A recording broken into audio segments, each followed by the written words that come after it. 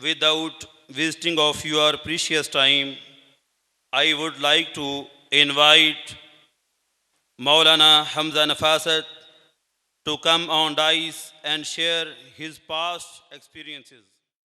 Assalamu alaikum wa rahmatullahi wa barakatuh. All praises to be Allah subhanahu wa ta'ala, the Lord of the world, the master of the day, the creator of everything in this universe. Peace and salutation be upon our Prophet Muhammad sallallahu alaihi wasallam, who has brought us from the darkness into the brightness and guided us into the right way of life. Dear friends, it is a good opportunity for me that I would like to give a speech on the topic of our beloved Prophet Muhammad sallallahu alaihi wasallam.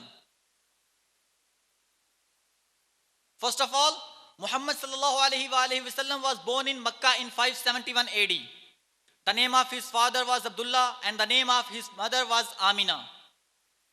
Muhammad sallallahu alaihi wasallam born after the death of his father, and his mother also died when he was only 6 years old. Muhammad sallallahu alaihi wasallam brought up by his grandfather Abdul Muttalib and later on by his uncle Abu Talib. From very childhood, Muhammad sallallahu alaihi wasallam was serious minded and very often used to think about everything which he saw around him. As a young boy of 13-year-old, he joined his uncle in his business, and at the age of 25 years, he was employed by a rich widow, Hazrat Khatija raziyallahu ta'ala anha, for looking after her business. She was so impressed by the noble character of our beloved Prophet Muhammad sallallahu alaihi wasallam that she subsequently married him. Prophet Muhammad sallallahu alaihi wasallam lived with her till she died. After her death, Prophet Muhammad sallallahu alaihi wasallam married other women who were also widows except the fourth, Hazrat Aisha raziyallahu ta'ala anha, who was the daughter of Hazrat Abu Bakr Siddiq raziyallahu ta'ala anhu. From Hazrat Khatija raziyallahu ta'ala anha, Prophet Muhammad sallallahu alaihi wasallam had 2 sons and 4 daughters. But only the 4th daughter, Fatima raziyallahu ta'ala anha, survived him. But otherwise there were no children. Prophet Muhammad sallallahu alaihi wasallam thought seriously about the evils in the society and was anxious to find out the ways and means to remove them. He used to go to a lonely cave in the mountain called Hira, where he thought about the concept of God, religion, and reform of the society. But there was an incident. When the year was 609 AD, the month was Ramadanul Mubarak, and the day was Monday. Prophet Muhammad sallallahu alaihi wasallam heard a strange voice. The voice was from Jibreel alayhi salam, who was sent to him by God. Jibreel alayhi salam say, "Iqra bismi rabbikal ladhi khalaq, khalaqal insana min 'alaq, iqra wa rabbukal akram, alladhi 'allama bil qalam." Read in the name of thy Lord, who created men from a clod. Read, and thy Lord is most bountiful, who taught men that which he knew not. This was the first message of God to the Prophet Muhammad sallallahu alaihi wasallam. Quran is a collection of all such messages relieved to the Prophet Muhammad sallallahu alaihi wasallam from time to time. In short, the basic principles who were preached by the Prophet Muhammad sallallahu alaihi wasallam are 3. First, God is one and only one, and Prophet Muhammad sallallahu alaihi wasallam is his messenger. Second, God is the supreme commander of everything that exists in this world, and that all should to submit to will of God. And number 3, all human beings are equal. That's all my speech about the life story of our beloved Prophet Muhammad sallallahu alaihi wasallam. May this speech be useful for us. Thank you for your attention. Wassalamu alaikum wa rahmatullahi wa barakatuh. MashaAllah, thank you so much, respected Maulana Hamza Nafasat, for coming and sharing your views. We are very thankful to you. May Allah grant him with more knowledge and wisdom. Stay blessed and happy. Ameen. اب میں عربی خطاب کے لیے مدعو کرتا ہوں. والآن يسعدني أن أدعو فضيلة الأخ حمزة بلال ليتقدم إلى المنصة ويتحفنا بنصائحه الجميلة ويغرد على مسامعنا من كلماته العطرة. أهلا سهلا مرحبا. الحمد لله رب العالمين الذي قال في كتابه المبين وقوموا لله قانتين، وقال عن الصلاة وإنها لكبيرة إلا على الخاشعين، والصلاة والسلام على إمام المتقين وسيد الخاشعين محمد رسول الله صلى الله عليه وسلم وعلى آله وصحبه أجمعين. أما بعد، أعوذ بالله من الشيطان الرجيم. أقم الصلاة إن الصلاة تنهى عن الفحشاء والمنكر. وقال تعالى: قد أفلح المؤمنون الذين هم في صلاتهم خاشعون. وروي عن معاذ بن جبل رضي الله تعالى عنه أنه قال لي رسول الله صلى الله عليه وسلم: ألا أخبرك برأس الأمر وعموده وذروة سنامه؟ قلت: بلى يا رسول الله صلى الله عليه وسلم. قال: رأس الأمر وعموده الصلاة وذروة سنامه الجهاد. رواه الترمذي وأحمد. أيها الحضور الكرام والإخوة العظام، أريد أن ألقي أمامكم كلمة وجيزة حول الصلاة وأهميتها.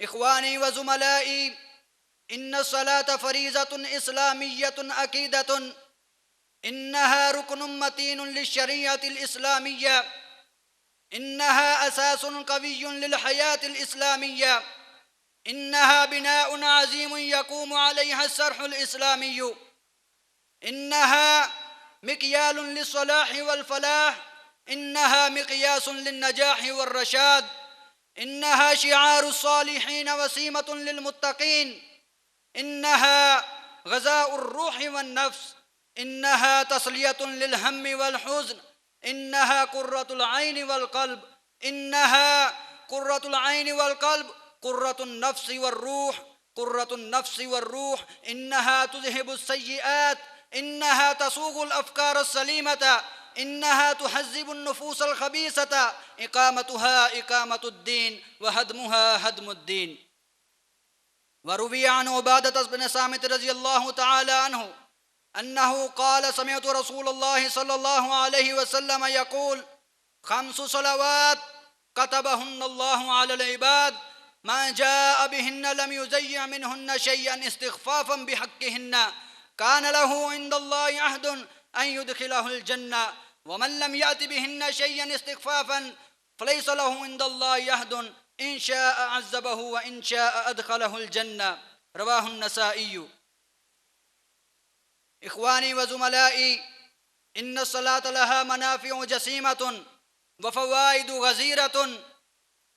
يا إخواني، ناهيك بأهميتها أن الصوم واحد، والزكاة واحدة، والحج واحد، وعقيدة التوحيد واحدة، لكن الصلاة متعددة لكل وقت ولكل حال.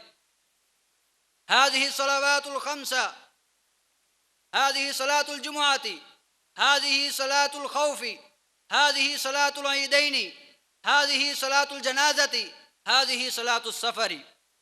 ناهيك بأهميتها أن الزكاة لا تقسم إلا في فقراء المسلمين، وأن الصوم لا يجب إلا في شهر معين، وأن الحج لا يؤدى إلا في المكان المخصوص، لكن الصلاة حررت عن القيد والخصوص، فجعلت لها الأرض كلها مسجدا برا وبحرا ناهيك بأهميتها أن المكان الذي تؤدى فيه الفريضة من الصلاة تنور بها وتشرف، فهو بقعة مشرفة، فهو بقعة منورة، فهو بقعة مكرمة.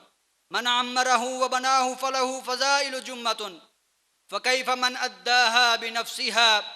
وقال النبي صلى الله عليه وسلم: من بنى مسجدا بنى الله له بيتا في الجنة. وقال: خير البقاع مساجدها وشر البقاع أسواقها، لا يعمرها إلا من آمن بالله واليوم الآخر. وقال تعالى: إنما يعمر مساجد الله من آمن بالله واليوم الآخر، ولا ظالم أكبر من منعها وخربها. فمن أظلم ممن منع مساجد الله أن يذكر فيها اسمه وسعى في خرابها. فيا إخواني، عزوا عليها بالنواجذ ولا تغفلوا عنها في أي حال من الأحوال، وإلا يكون لنا الخسران العظيم. أكتفي بهذه الكلمات، وصلى الله على خير خلقه، وآخر دعوانا أن الحمد لله رب العالمين. جزا الله الأخ حيث ألقى كلمة مفيدة عن الصلاة، وحقا فإن الصلاة هي أعظم أركان الإسلام، فأداء الصلاة فوز في الدنيا والآخرة، وضياعها خسران في الدنيا والآخرة. فجعلنا الله من المقيمين للصلاة الفائزين في الدنیا والآخرہ۔ اب میں سیرت امام بخاری پہ نظم پڑھنے کے لیے دعوت دیتا ہوں۔ میری مراد حافظ عاصم رمضان صاحب تشریف لائیں اور نظم پیش کریں۔ السلام علیکم ورحمۃ اللہ وبرکاتہ۔ صحیح البخاری کا ہے منصب نرالا کہ قرآن کے بعد اس کا نام آ گیا ہے۔ صحیح البخاری کا ہے منصب نرالا کہ قرآن کے بعد اس کا نام آ گیا ہے۔ خوش قسمتی اس طالب علم کی جسے اس کی سرد فراغت عطا ہے۔ امام بخاری ہے وہ طفل نبینا، امام بخاری ہے وہ طفل نبینا، جن کے لیے ان کی ماں کی دعا ہے، ماں کی دعا ہے کہ مولا میرے بیٹے کو آنکھیں عطا کر، میرا سر تیری بارگاہ میں جھکا ہے۔ مولا میرے بیٹے کو آنکھیں عطا کر، میرا سر تیری بارگاہ میں جھکا ہے۔ بخاری کو دی رب نے پھر ایسی نگاہ، بخاری کو دی رب نے پھر ایسی نگاہ، وہ لکھتے تھے تاریخ اجالۂ قمر میں، اجالۂ قمر میں، نہ بھٹکی کبھی بھی بخاری کی آنکھیں، انہوں نے بخاری کو بھی کچھ یوں لکھا ہے۔ نہ بھٹکی کبھی بھی بخاری کی آنکھیں، انہوں نے بخاری کو بھی کچھ یوں لکھا ہے۔ بخاری کی رفعت ہے میدان فقر بخاری کی رفعت ہے میدان فقاہت میں کہ ہر ایک عقدے کو حل کر دیا ہے، حل کر دیا ہے۔ یہی ہے امام بخاری کی عظمت، یہی ہے امام بخاری کی عظمت کہ بعد ان کے نام کا ثانی ملا ہے۔ یہی ہے امام بخاری کی عظمت کہ بعد ان کے نام کا ثانی ملا ہے۔ خوش قسمتی اس طالب علم کی جسے اس کی سرد فراغت عطا ہے۔ زندہ و جاوید ہے ان اللہ والوں کا گروہ، زندہ و جاوید ہے ان اللہ والوں کا گروہ، امت مرحوم سو سکتی ہے مر سکتی نہیں۔ زندگیاں ختم ہوئیں قلم داں ٹوٹ گئے، زندگیاں ختم ہوئیں قلم داں ٹوٹ گئے، تیرے اوصاف کا ایک باب بھی پورا نہ ہوا۔ یہ تھے حافظ عاصم رمضان صاحب جو کہ سیرت امام بخاری پہ نظم پیش کر رہے تھے۔ اب میں اپنے بڑے محسن، مشفق، مربی، مزکی، مدیر الجامعہ حافظ اسعد محمود سلفی حفظہ اللہ تعالیٰ کی خدمت میں گزارش پیش کرتا ہوں کہ وہ آئیں اور اپنے بیٹوں کو پند و نصیحت کریں۔ السلام علیکم ورحمۃ اللہ وبرکاتہ۔